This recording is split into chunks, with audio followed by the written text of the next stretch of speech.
Good afternoon and welcome to Talent Talk. We are excited to be back live on the radio here today, and of course we are live streaming this to LinkedIn, to Twitter, to YouTube, to Facebook. It's all over the place. So if you're listening live, great. If you catch us on a podcast on Spotify or iHeartRadio or Stitcher or wherever, cool. And if you want to watch on the video, want to see our lovely faces, you can do that as well. We're literally everywhere. So there's no excuse not to catch us if you want to be a part of the conversation. Now, we will be updating everyone with the best comments, the best links, maybe profile links, book links, things like that on Twitter. We try to do as much as we can inside of LinkedIn as well. And so if you want to be kind of kept up to speed of some of those things, make sure you are monitoring us there on those platforms for all the best stuff. At PeopleG2 on Twitter. That's where Angela, my social media guru, is keeping all that stuff up to date. Now, we are so fortunate to have the incredible guests every single week. In fact, we've gotten so many stories over the years. A lot of them have gone into my first two books. They were bestsellers. The first one was The Power of Company Culture, and the second one was Remote Work. So if those two topics are of interest to you, you know where to go on Amazon or wherever you buy your books. I'd love to have you check them out and let us know what you think. Now, we are live every Tuesday, 1 p.m. Pacific Standard Time. If you have a guest suggestion, if you think we should be talking to someone, let us know. Reach out. That's how we get some of our best ideas is from the audience. In fact, there's over 10,000 of you a day downloading at least one of our shows, which is millions of downloads a year. And we're just so thankful to everyone who's a part of the Talent Talk family, part of this group of people who want to learn, who want to hopefully get something that they can take back to their businesses and implement with their people. And that's really why we're here, is to talk to these smart people who understand business, who understand talent, who have something to say inside of that space. So today, my guest will be Brent Oakley. He's a co-founder and CEO of Vibenomics. And then after the commercial break, we'll bring in Andy Molinsky, organization and cross-cultural psychologist at Brandeis. And he's also an author. So I'm sure we'll have lots to talk about. But let's go ahead and bring in Brent. Welcome, sir, to the Talent Talk radio show. Thank you, Chris. Good to be here. So why don't you tell everyone a little bit about you? I kind of gave you a little bit of an intro there, but what's important for us to know about you, especially as it relates to our conversation today? Yeah, great. Well, first and foremost, I guess I'm a father. So I have two kiddos, 12 and 10 years old. So they keep me busy. I also have a wife of 20 years that has built an extraordinary company over her last 20 years of building a really big business. It's been fun to watch her build something magical from about 3 employees all the way up to over 500. So it's been fun in watching that. And then I cut my teeth being an entrepreneur about 12 years ago, starting Prime Car Wash, building a high-end car wash company with locations in both Indiana and Florida. And then recently, as of 5 years ago, I've spent all of my energy, time, and passion into building Vibenomics, and excited to talk with you about it today. Yeah. So maybe you can kind of tell us a bit more about what does Vibenomics do? What's the point of the company? Like what sort of solutions are you delivering to your clients? Yeah, so Vibenomics is a software that controls audio retail locations across the country, primarily in grocery stores, pharmacies, and convenience stores. And we network all of those locations together to essentially create an audio out of home advertising media system that advertisers and brands and everybody can jump on in real time and advertise. So it's really not been done before. It's a traditional broadcast type of mentality in the audio space. And what we've been able to do is bring that world of retail media into the light of digital advertising today. So, as a CEO, what sort of qualities outside of maybe the basics are you looking for when you're hiring talent? You have this, like you said, a new service here. This is something that hasn't been done. You're working with maybe very traditional businesses. So what are you looking for when you're hiring? Yeah, it's a great question. What we try to do, or me specifically, I've always hired for the person first. I hire for the actual job skill secondly. Meaning if somebody comes in, I'm a very high energy person. And if somebody's coming into the organization with a tremendous amount of energy and they bring that piece of it forward, they already have a leg up in the organization. As most people and your listeners would appreciate, building a startup company is very difficult. There's lots of pivots. There's lots of times to move and shift gears. And if you really have somebody that comes in that is only specific on certain things, and that's the majority of your people, it really makes it challenging to make those incredible pivots, all the way down to our engineers and designers. You know, the people that we hired in to the company were so capable of doing a multitude of different design work and working on different projects, which they've had to do since the beginning. So when I look for things, I'm looking for those multi-dimensional players that can pick up concepts very quickly, put it into application fast, and they do it with a positive, good energy about themselves. Well, you're describing probably a type of person most of us would like to hire. That, you know, they're good. They're a utility player. They can come in and do lots of different things and do their job well. So how are you attracting this kind of talent? Where are you going to, try to find these kinds of people? Yeah, it's a great question. The lucky thing for us, we've been very fortunate for sure, is just by nature we're a music company, so we're cool. It's just music's fun, music's cool. We are also an advertising company, so we get all of the fun energy of advertising and being this media platform, and then couple that all with the fact that we're a software company, which is kind of all the rage at this point. So we bring that together, and we really make a point that we start off on the right foot a lot of times. But essentially what we are really trying to do, we are in Indianapolis. It is a tough job market. And I know it's tough for everybody out there, but certainly being in the Midwest, we are lucky enough that we have tremendous universities around here. And we've been able to really tap into Butler and Purdue University and Indiana University and some of the other great universities. So it's really getting people that are here early and allowing them to grow with us and mature and grow up through the ranks. And I have, umpteen stories of people who have started the company with us long ago. And even if they didn't necessarily stay here, and you don't retain them, what I always take pride in is knowing that they've grown and they've gone out and told our story. They've become bigger at some other company. They've become better opportunities. Those people tend to send us people as well. So there's just so many avenues and verticals that your company and your own employees have to be your biggest ambassadors of what you do. And that's really where we start growing organically throughout the community and the Indianapolis market and Indiana market. Yeah, and I think it makes sense. I mean, you're able to kind of put together some of your strengths, some of the things that make your company unique or make it cool, and you're tapping into where you can get talent from. That's always been a big strong point, like you said, for the Midwest with all the universities and that part of it, to be able to leverage that. But I think the other part that maybe is we have a Venn diagram here, right? There's what you do, there's where you can get talent from, and there's probably the vision part, right? Which is, what is your organization trying to do? So maybe you could talk a little bit about, what kind of vision do you have in mind for the organization, and how does that kind of align to not just attracting talent, but you have to build teams, you have to get people working together, you have to maybe deal with the fact that your vision might change halfway down the line and have to pivot to something else. I mean, so what does that look like internally for Vibenomics?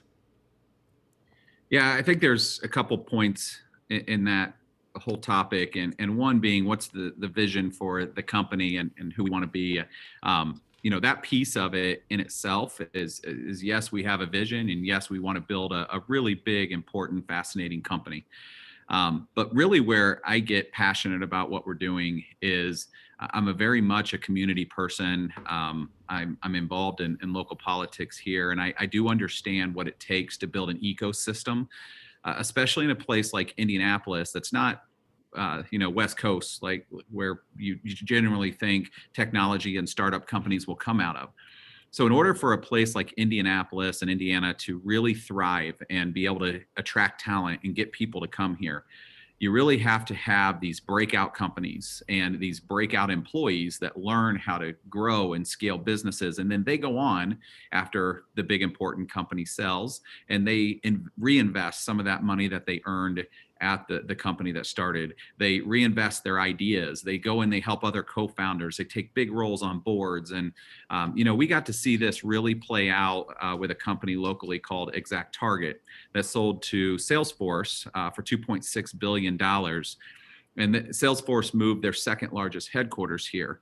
What was really fun about that story, though, is not only yay, we had a great, exciting exit coming out of Indiana. Really, the exciting part was the over 100 millionaires it created, all of the money that went back into the community, all the businesses those people have gone on to build, the incubators that they've started to develop more companies. That's the vision I see for the employees here, is that all of these folks are really a part of this ride, and we're hitting such a magical moment where the trajectory is going to start going. And this is where we all get to learn. We get to create these experiences with each other, so that when we do bring this thing and land this plane, all of these folks are going to be able to take all of that energy and all of that knowledge and go out and do other things and keep this community in Indiana thriving as a tech hub.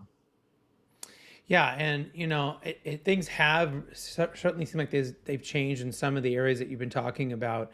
I know for years that one of the real big challenges organizations had, especially in the Midwest, was how do we create an organization that can be more inclusive, that can be more diverse, that can have more empowerment through their culture. And so is that something you guys feel like you're tackling, or that you're succeeding with, or what does that look like, from your perspective? Yeah, it's something that all of us in Indiana battle constantly. And, not only from just a workforce trying to attract talent to come here from outside of this space, and we're limited in that piece, but diversity is also something that Indiana is not known for. So in thinking through that, you really do have to reach out to different verticals, different places that you wouldn't normally think of to get a diverse group of folks. Luckily, again, it goes back to the universities that we have here, where you do bring a tremendous amount of diverse talent from all over the world, really, to some of these universities.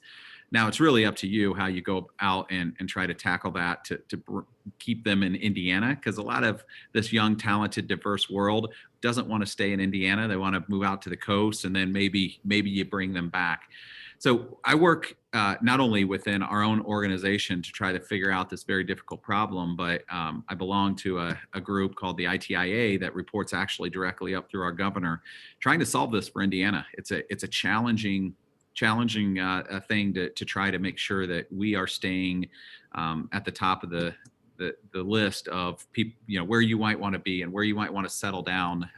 What do we have to offer here in Indiana to make sure that we're getting the best talent across all diversities to come and stay?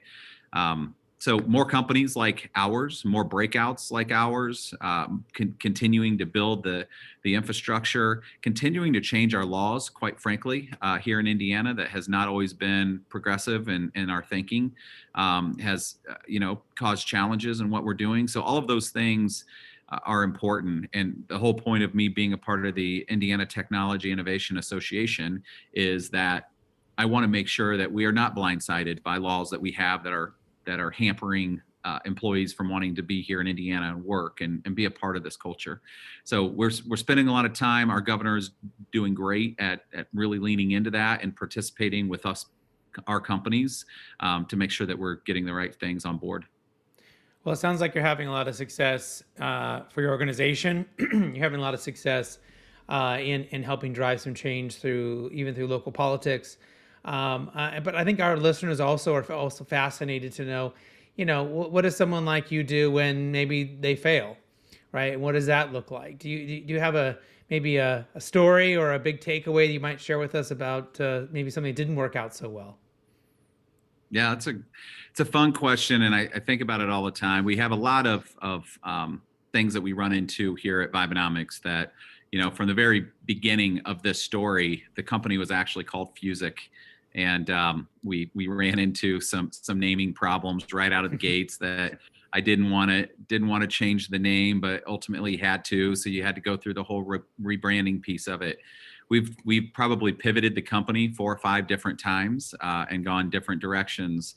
So those are all tough ones. But I can tell you from my personal standpoint, I'd say that the biggest challenges I've had personally, and this is one of those things where you don't know what you're capable of until you're backed against the corner, is when I had first started the idea of building car washes across Indiana.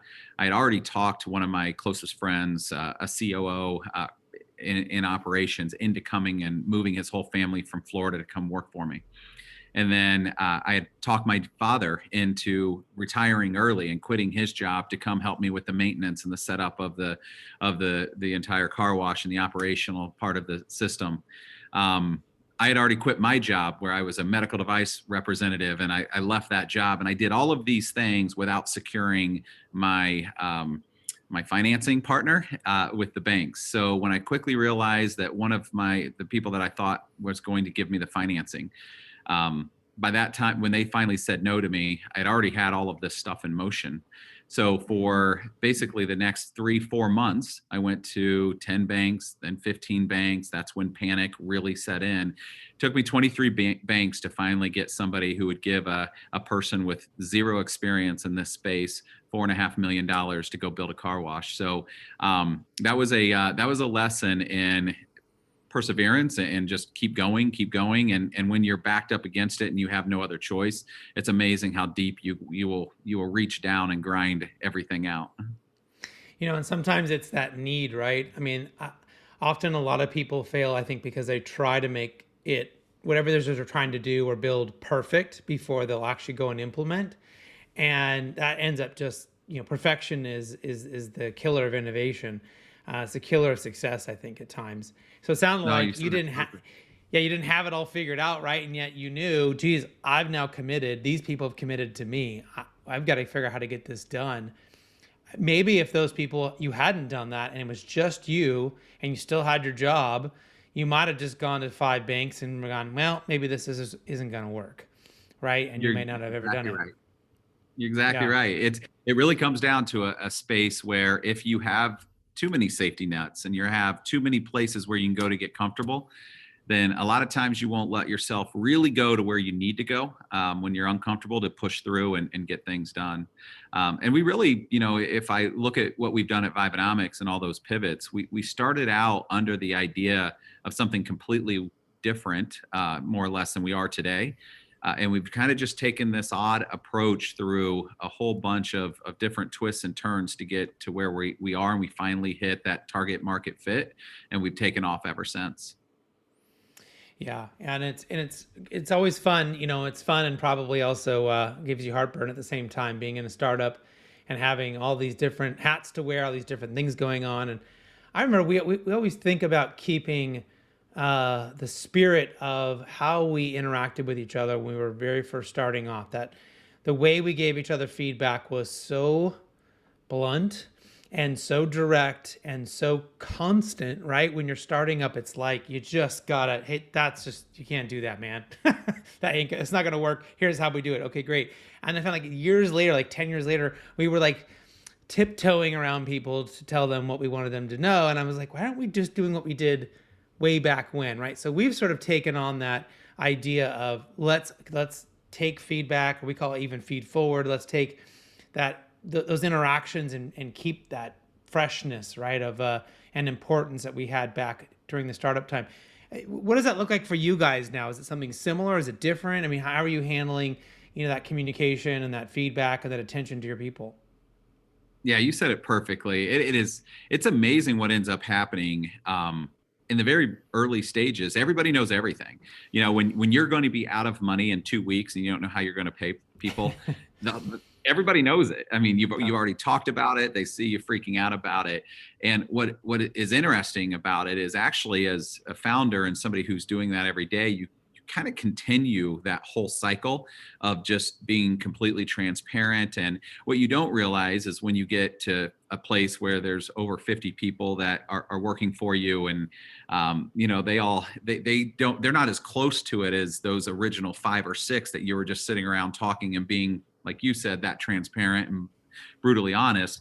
So it may not be the best thing always to share every single detail with them, but we have made it a very, very important part of our mission, from the executive team, the leadership on down, just that blunt transparency, and just really tell people where we're at and what's on my mind. And I'm not a person that hides when I'm stressed. I'm not a person that hides very well, all the feelings that I'm having in the moment. So it's actually easier than making them wonder where my head is, to kind of just tell them what I'm nervous about and what I'm fearful of. And you really do get a lot of response from people when you're transparent.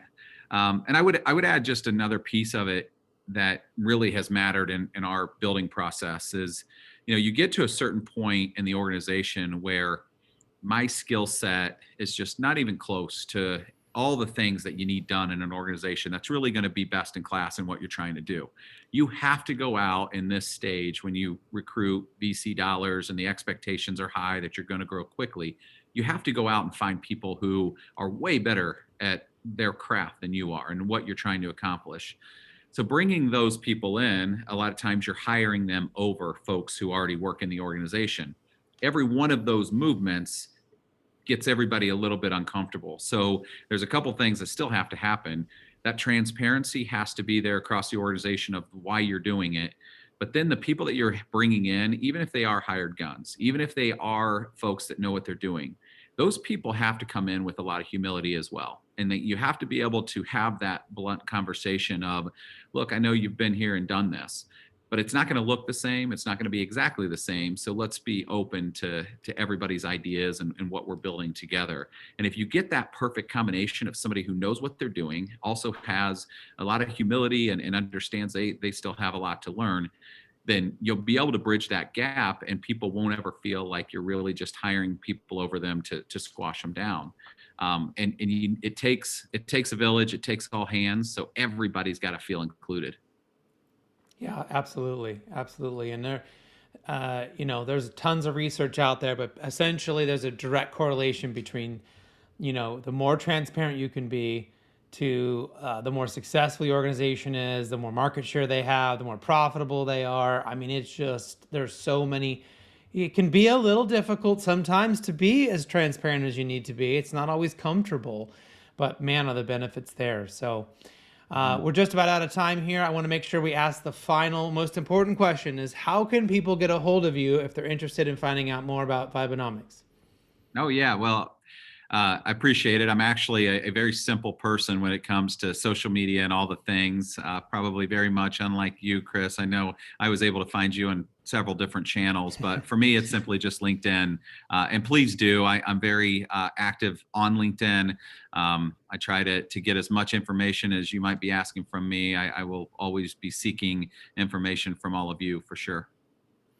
Well, Brent, thank you so much for being our guest today and giving some fantastic insights. Would love to have you come back at some point, give us an update on how you guys are doing. And we'll take a quick commercial break, and we'll be right back with our second guest, Andy Molinsky. Thanks, Chris. Bye-bye. Thanks. Imagine buying a newspaper and discovering that the news you're reading is 6 months old. There isn't much that stays the same for 6 months. And the same thing goes for background checks. In a time when so much outdated information is being passed around, it's good to know that People G2 offers something different. At People G2, we provide today's intelligence, not yesterday's news. Our value-added approach offers you a fully FCRA-compliant solution that includes up-to-the-minute information. By combining industry-leading technology with old-school human investigation, People G2 is able to give you information that is accurate right now, delivered quickly to our online system, or integrated with your HR system. So ask yourself, are you comfortable working with old news, or are you ready for a different kind of background check company? Hey, can you hear me okay? Visit peopleg2.com or call 800-630-2880. A little louder if you're able to. That's 800-630-2880 or peopleg2.com. How about now? Perfect. All right, we're back here with Andy Molinsky. We're back on the Talent Talk radio show. If you missed my first guest, Brent Oakley, you can listen to his whole interview. You can find the video version on YouTube. You can find it on LinkedIn, Facebook, Twitter. We're broadcasting everywhere. Of course, our podcast is this live radio show is turned into a podcast. You can find us on iTunes, Spotify, Stitcher, iHeartRadio. Just go there and subscribe to make sure you never miss a show wherever you feel like interacting with us. Don't forget, we're also live tweeting all of this. So if you want to interact with us on Twitter, ask a question, maybe interact with us, suggest a guest for future episode, at PeopleG2 is the best place to do that. All right, like I said, my next guest is Andy Molinsky. He's the organizational and cross-cultural psychologist at Brandeis, and he's an author of Global Dexterity and Reach. So welcome to the show, sir. Glad to have you here. Glad to be here. Thanks for having me. Well, why don't you tell everyone a little bit more about you? What's important for us to know about you, your background, what you're passionate about, so we can kind of frame this conversation correctly. Sure. Yeah. By day, I'm a professor in a business school, organizational psychology. By night, well, not necessarily by night. When I'm not doing that, I've written a couple of books. Very popular business books. I'm really interested in the idea of stepping outside your comfort zone. Originally, your cultural comfort zone. So that was my book, Global Dexterity, and then my book, Reach, was about just your comfort zone. Period. I do a lot of teaching and training and consulting and coaching and all sorts of things around those topics. Yeah, and it's interesting you talked about stepping out of your comfort zone. We were just talking about that with Brent, the first guest, about how he had to step out of his comfort zone, and maybe if he had stayed in it, he maybe not have ever even started a business. So, why is it important from your perspective to learn how to step outside of your personal comfort zone, and also you mentioned your cultural comfort zone, which I think is super important as well.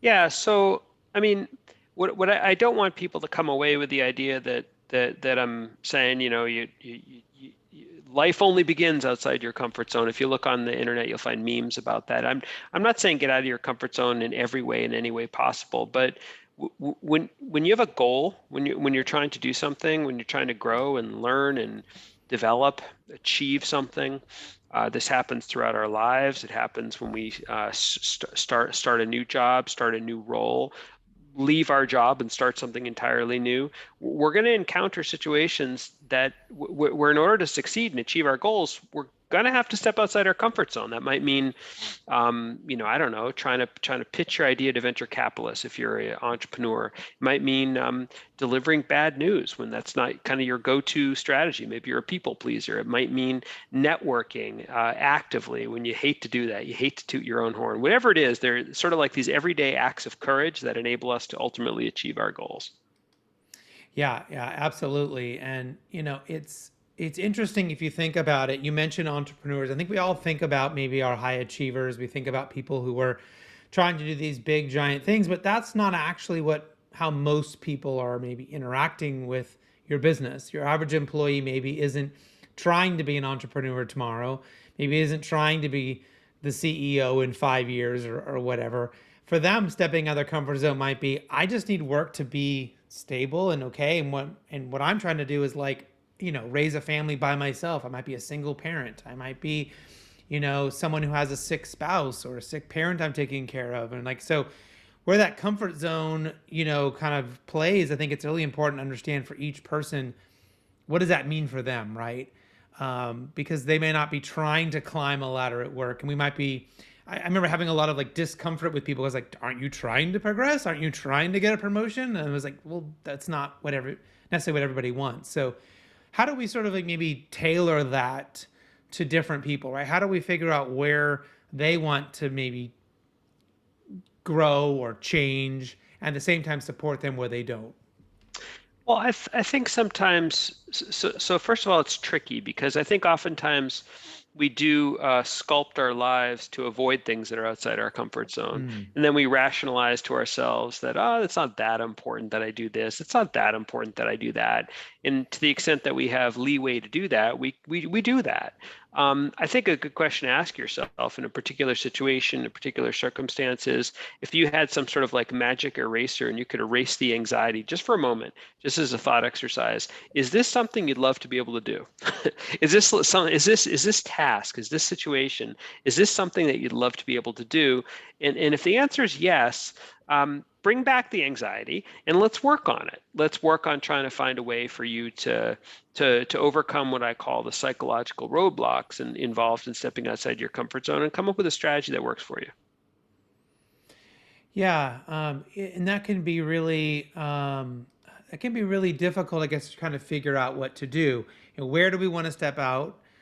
Where are we maybe, like you said, lying to ourselves about where we should be stepping out, right? And that sometimes I find it takes asking the question of someone who is doing that, right? Because I think we can go to our friends, we can go to our family, and they'll tell us what they think we want to hear.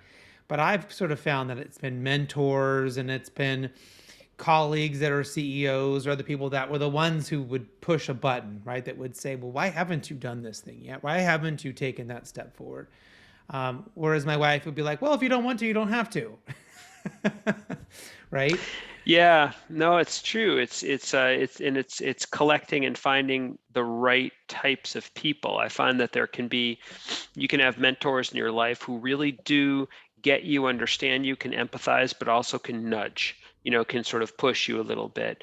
The danger sometimes with mentors is that if it's an older mentor and someone who's already gone through whatever you're struggling with now, and it's been a long time, they might have lost touch with what the challenges actually are. So they might not have sort of their finger on the pulse of what it's like to be in your shoes. I think the best mentors can do that, can still empathize and also, give us that push, give us that nudge, and also help us develop a strategy that works for us.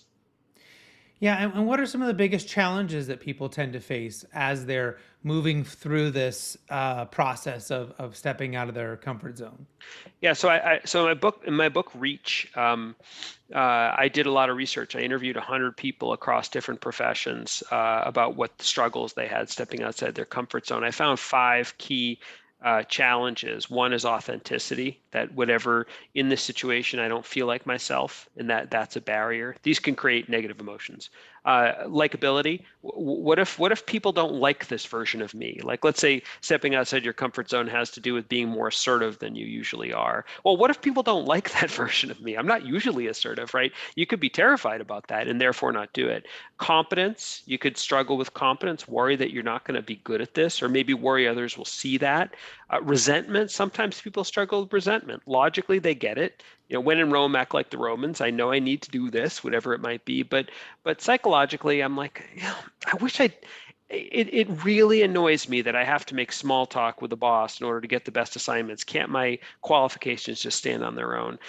So those are some examples. And morality is the last one. Sometimes, in certain cases, stepping outside your comfort zone sort of like feels wrong. In fact, I opened my book Reach with a story about this. A young woman who was an entrepreneur, started a business. One of her best friends was her first hire, and she ultimately realized that her best friend was kind of bringing the business down, and she had to fire her best friend. She felt inauthentic. She worried about likability. She worried about competence, and she also felt she was doing something wrong.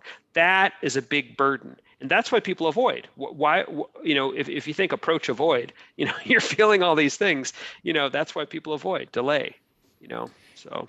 Yeah, and we all, as the human experience, one of the biggest things I ever learned was that people basically spend their entire day avoiding pain, trying to avoid discomfort, right? And so that's a really good thing to understand if you're selling to people, right? How can you help them eliminate pain, eliminate discomfort? But yeah, so it's hard for them to maybe push through and do something that will really help them because it can be painful. I mean, I can't even imagine having to fire your best friend who you thought would be great for your business, and then it turned out, man, this just isn't the right fit. And it's tricky because there's a short-term gain, short-term benefit. When you avoid something, the short-term benefit is relief, right? Right. So it's like self-reinforcing. So you're like, I don't have to do that. But the problem is, of course, the problem is likely not going to go away. And so the next time around, it will be even more challenging to do. And that's what I call the vicious cycle of avoidance that people can get into. I help people through my writing, through my work, through my teaching and coaching and so on. I help people break that. Yeah. Well, are there areas that maybe people shouldn't be thinking about getting outside of a comfort zone? I mean, is there places where they should, stay right where they're at? Absolutely. I think so. I wrote a Harvard Business Review article a couple of years ago about that exact topic because I started thinking to myself, gosh, I don't want everyone to think that I'm like the step outside your comfort zone guy. I mean, I think that there are circumstances, maybe it's not the right time for you. Maybe, I remember, for instance, early in my career, I'm an academic and I was writing all these academic papers and I always wanted to do stuff for the general public. But I had like two little kids. My wife and I were like trying to juggle a gajillion things. And like, was that the time for me to step outside my comfort zone? Probably not. Right. So there's you want to pick your battles, you want to pick your choices, you want to set yourself up for success. And so I think that judiciously, it's a great idea to pick a couple key arenas to step outside your comfort zone and set yourself up for success. Yeah, and that's really important. So, this is much like, hey, go set some goals for yourself, whatever those goals are, and then figure out what you need to do to get those done. And that's where maybe you need to think about, okay, I'm going to have to stretch here. I'm going to have to get out of my comfort zone. I'm going to have to, maybe I'm going to have to go and talk to 500 people, and I hate talking to people, but that's the only way I'm going to grow a business, or that's the only way I'm going to, find a mentor, or whatever that thing may be. I mean, maybe you want to find a spouse. It's like you haven't left the house in a month. That's going to be a little difficult. So, whatever those things are, you're going to have to figure that out. One thing I was curious to ask you, and this is sort of a little different from your, does it really connect with you being an author or your particular expertise? But as someone who is in education in colleges, I'm sort of wondering what you're seeing right now with college students as it relates to COVID and how things are changing and virtual learning. Are you seeing this as maybe an opportunity for them and for the schools to do things differently, like, I guess, stepping out of their comfort zone? Or has it been, maybe more a negative, right, where it's get back to how it was before? What are you sort of seeing inside the world of the universities? Well, I think when COVID first happened, everyone suddenly needed to step outside their comfort zone. I know from my perspective as a professor, I had to learn Zoom. I had to learn to teach in Zoom, and I had to learn to connect with people on Zoom or virtually, which is challenging to do. And it wasn't just me; it was all the entire world of teachers, trainers, coaches, and so on, doctors, but had to sort of use this new medium and figure out strategies for doing that. And I think that was way outside many people's comfort zones. For the students, I think they're, given their generation and their, I have two teenagers, they're very used to video calls. And in fact, there's almost like this, sometimes there's very little difference between like the interactive video world and then the real world. And, so I think that maybe for them in that generation, it was a little bit different of a shift. I think maybe there was more loneliness, more separation, a lack of connection. I'm not so sure it was a comfort zone issue for them, although for some of them it probably was. Now we're, at least in my university, we're sort of in hybrid mode. There are many classes that are in person. I just taught this morning in person. That's outside my comfort zone. Speaking, with a KN95 mask on my mouth, staying away from students and so on. But you do it. It's not that far outside my comfort zone. The essence of teaching and connecting with students is after 20 years of doing this, it's well inside my comfort zone. It's something I love to do. So yeah. My wife's a sixth grade teacher, and she had to do the hybrid last year. So like you said, she has the mask on. She's got to teach the kids on Zoom. She's teaching the kids inside the classroom, but she has to stay away from them, and she can't walk up to the desk and help them like she used to. And it was a real challenge. And she said, she's like, Chris, I know you're the remote work guy and you love remote work, but I can't wait for this just for them to pick one. Like, I can't do both, right? It's too much. And her preference was, of course, because these are sixth graders, these are 12-year-olds, she'd rather have them all in class and be all there together to be able to learn together.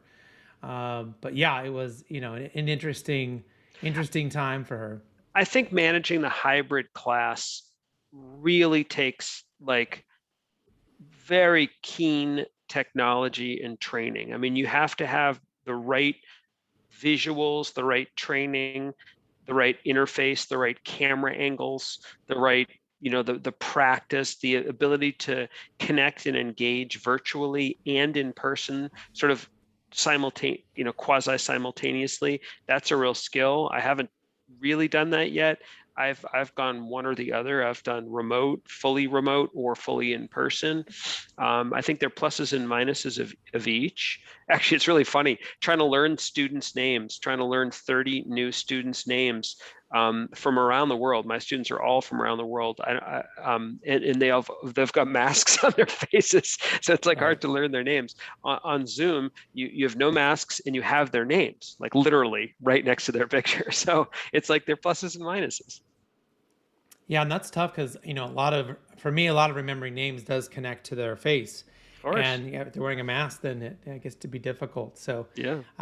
my wife has finally started admitting. She goes, I've had so many students that now when they come back and they say hello, I don't always remember all their names, and I feel guilty. But she's like, if I count them up, I've had like thousands of students.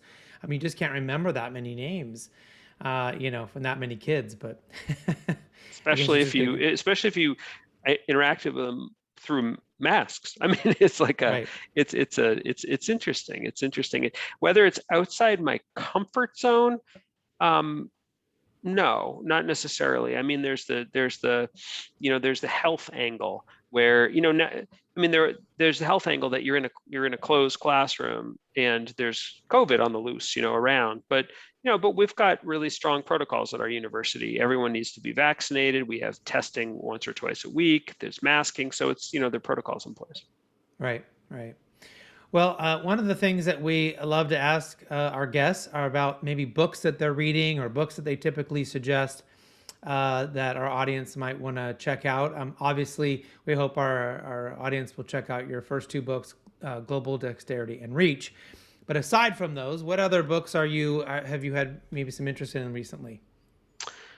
I think I'd like to recommend a book that is just more of one of my favorite all-time books as opposed to a recent book. Great. And it's a book that I bet a lot of people in your audience haven't read. It's called Lost in Translation, and it's a great book. And it's a book, we didn't talk much about the cultural angle today, but a lot of my work is on helping people to adapt and adjust across cultures. And this is an amazing story of a young girl from Poland who moves to Canada and builds a life and a career, and about all the cultural differences and challenges. It's a great book. One of the most inspirational books that I read when I was getting into the field of intercultural communication. So that's one your audience probably hasn't heard of. Yeah, and I have actually read that book. It's a really, really good one. So I would second your recommendation. And this is why we asked this question. There was always somebody giving us a fantastic answer and a fantastic suggestion. And it's important. I think if you're somebody who does want to do something a little bit different, and you want to grow, if you want to step out of your comfort zone, books are a fantastic place to start because you can learn lessons from other people. I learned so many lessons from books that I didn't have to go back and recreate that pain, right? I didn't have to go back and have that terrible experience because I could see what somebody else already did and how to avoid it and what I could learn. So I really appreciate you bringing up that suggestion today. Great. Yeah. No, I'm a fan of that book for sure. So how can people find out more about you? How can they maybe find your books, or what's the best way for them to interact with you if they're interested in your consulting, your coaching, all of that as well? Yeah, so I'm very easy to find on the internet if you just Google my name. But I also have a website, which is myname.com, andymolinsky.com, ANDYMOLINSKY.com. And you'll find tons of stuff there. Well, really appreciate you being on the show today, Andy. I'll give you the final word. If there's anything that you talked about today, if there's something that really you hope that people would hear or resonate with, what is it that you are hoping they will take away from our conversation today? I guess just the idea of balance. Like when people talk about comfort zones, if you Google it, if you look up memes, if you look up images, it's people jumping off bridges, out of planes, off cliffs, and you have to get outside your comfort zone. I think moderation and balance is the story here. Pick your spots, set yourself up for success, find situations that you want to work on and work on those. And I think what you'll do is you'll not only succeed, have some success at learning to step outside your comfort zone, but you'll start to have some more meta level success where you can start to learn about learning and learn what it entails so that you can then apply that to the next time around. Well, Andy, thank you so much for being our guest today and sharing some fantastic insights. Thank you to everyone who's tuned into the show today, wherever you did, whatever platform you may have found us. Don't forget to subscribe and reach out if you have questions or guest suggestions or topic suggestions. We'd love to hear from our audience. So hopefully you've gained something you can use in your own career in a positive way. And thanks again, Andy. And until next time, do what you love and show the world how talented you can be today.